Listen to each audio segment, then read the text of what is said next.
खबर शामिल करते हैं रहीम यार खान से। हमारे deputy bureau chief Shamshad Baig की रिपोर्ट के मुताबिक रहीम यार खान के नवाही इलाका थैली चौक, जहां थाना सिटी सी डिवीजन की हदूद में आए रोज चोरी डकैती की वारदातों में मुसलसल इजाफा हो चुका है। दुकानदार शहरी ने मीडिया को बयान देते हुए बताया कि वारदातों की रोकथाम पर पुलिस को बर वक्त कार्रवाई करनी चाहिए, पुलिस की गश्त को बढ़ाया जाए। मुकामी पुलिस ने मेरी एक FIR दर्ज की है, मगर दूसरा मुकदमा दर्ज करने से गुरेजा है, जबकि गन पॉइंट पर होने वाली डकैती की वारदात की CCTV फुटेज मंजरेआम पर आ गई है। मुकामी पुलिस का मौकफ में यही कहना है कि मुलजमान के खिलाफ गिरफ्तारी जल्द अमल में लाई जाएगी।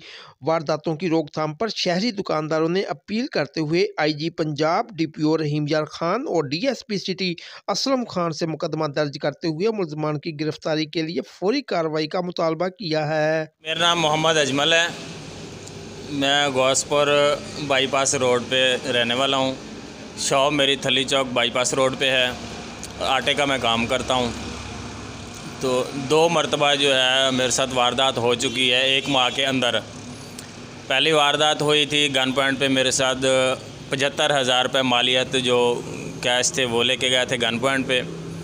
उससे 15 से 20 दिन के बाद दोबारा जो है शाम के वक़्त फिर वही बंदे भेस बदल कर साथ 1-2 और आदमी लेके आए। शाम के वक़्त मैं अकेला बैठा हुआ था शॉप पे, तो उस वक़्त भी उन लोगों ने मेरे साथ ट्रेजेडी की।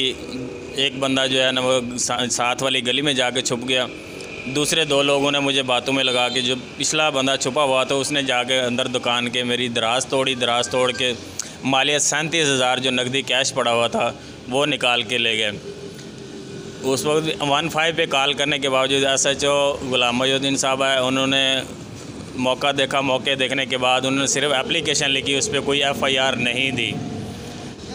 मैंने दोनों वीडियो उनको दी हैं CCTV कैमरा की, लेकिन कार्रवाई अभी तक कोई अमल में नहीं लाई गई।